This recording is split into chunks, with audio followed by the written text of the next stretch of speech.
yang ke-13, ayat yang ke-20 sampai 24 kita beri tema yaitu 8 amalan untuk menggapai surga. Tapi sebelumnya aku nak tanya lebih dulu. Ibu-ibu mohon maaf, dulu ibu-ibu ketika hamil yang dibaca surat apa, Bu? Yusuf ya.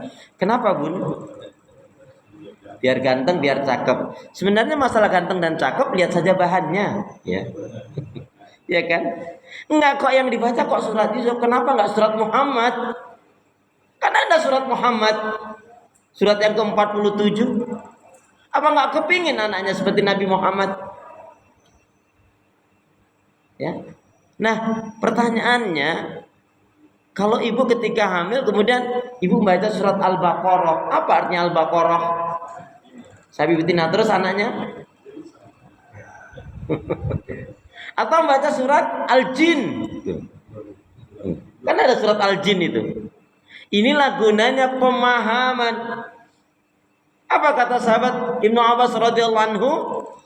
Aku lebih suka kalian membaca surat Al-Baqarah dan Ali Imran atau surat ayat yang mana saja dengan pengertian dan pemahaman yang baik dan benar ketimbang sekedar mengejar khatam tetapi tidak paham. Saya ulangi. Aku lebih suka kalian membaca surat Al-Baqarah dan Ali Imran atau surat ayat yang mana saja dengan pengertian dan pemahaman yang baik dan benar ketimbang sekedar mengejar khatam tetapi tidak paham. Jadi cara berpikirnya sudah luar biasa sekali ya, dan itu mengajarkan kepada kita. Mana yang lebih baik, khatam atau paham? Yang lebih baik adalah khatam dan paham ya. Masya Allah. Baik, 8 amalan untuk menggapai surga tadi telah kita bacakan, yaitu surat Ar-Ra'd, surat yang ke-13 ayat 20 sampai 24. Saya ingin sebutkan dulu poin-poinnya. Boleh ditulis, boleh dicatat, boleh diingat-ingat karena nanti semester keluar nih ya. Ini rumornya begitu. 8 amalan untuk menggapai surga. Yang pertama, alladzina yufuna bi ahdillahi wa la yanquduna al-mitsaq, yaitu memenuhi janji Allah dan tidak mengingkarinya. Ini yang pertama, orang yang memenuhi janji Allah dan tidak mengingkarinya, maka pintu surga terbuka lebar bagi orang yang seperti ini. Bagaimana uraiannya nanti insyaallah. Yang kedua, orang yang gemar bersilaturahim. Masya Allah, ternyata silaturahim yang benar itu betul kata Nabi. Siapa yang dia silaturahimnya benar tentunya karena mengharapkan keridhaan Allah, akan Allah panjangkan berkah umurnya di dalam ketaatan dan keimanan. Amin. Barang siapa yang dia silaturahimnya betul-betul mengharapkan keridhaan Allah, maka Allah akan mudahkan, lapangkan, murahkan rezekinya. Amin. Tapi jarang yang satu ini diungkap. Barang siapa yang dia gemar bersilaturahim, maka Maka Allah akan jauhkan dirinya dari kematian su'ul khatimah. Maknanya insya Allah akan husnul khatimah. Jadi kalau ibu bapak punya teman, sahabat, saudara, ya udah lama sekali nggak ketemu, ya. 2-3 bulan atau 4-5 bulan sebelum kematiannya kok dia gemar nih, sering silaturahim sana sini, temannya, sahabatnya, gurunya, ya muridnya, apalagi jelas kalau orang tua kakak adik sudahlah jelas itu.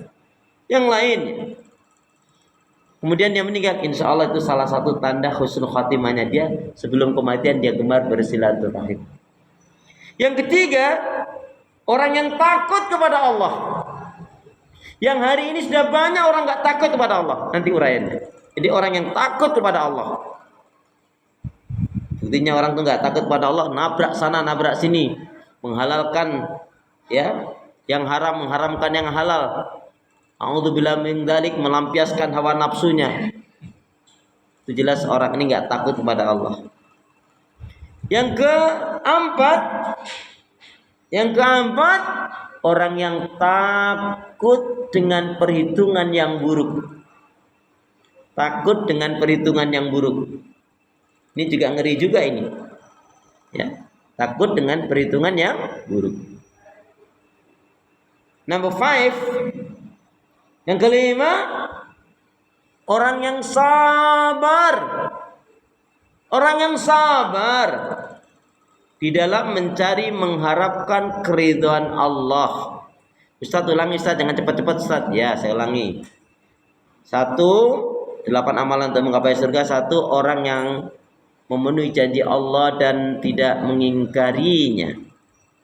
Yang kedua, orang yang gemar bersilaturahim.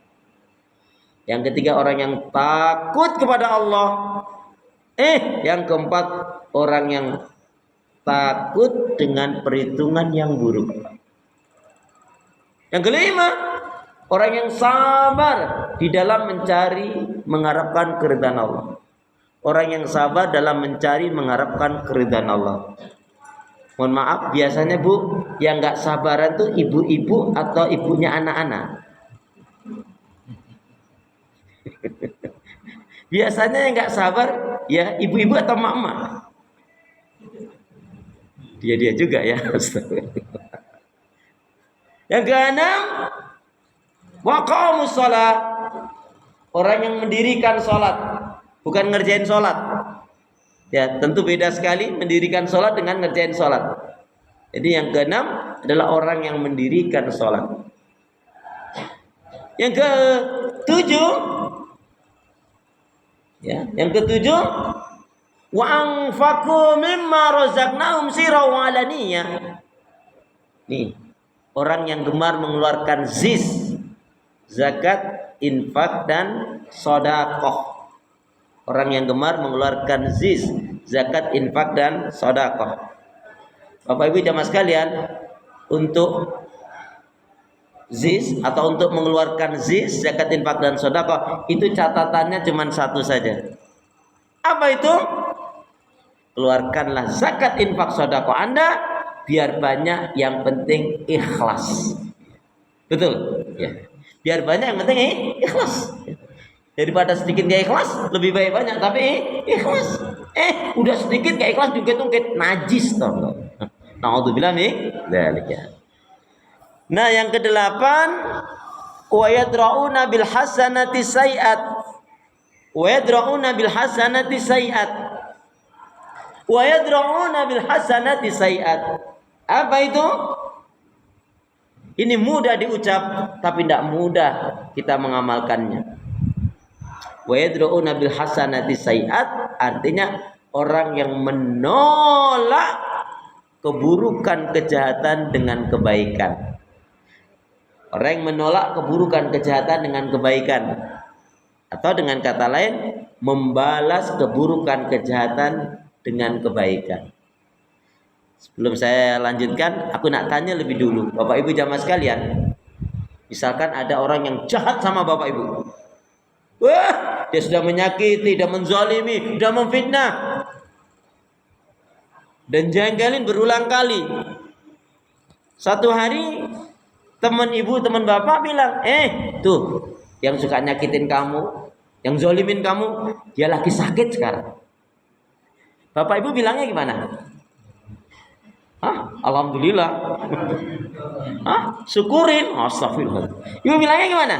Ada orang yang nyakitin banget, jangan berulang kali dia, bahkan pernah memfitnah.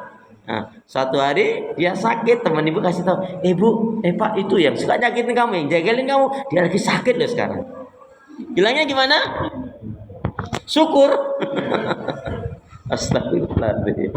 Ada yang bilang gini apa? Kalau mesti tanya, enggak, emang sakitnya apa? Enggak sih, cuman biasa, cuman pilek-pilek aja. Oh, berarti bukan doaku, katanya gitu. Berarti doanya parah banget itu Pak ya.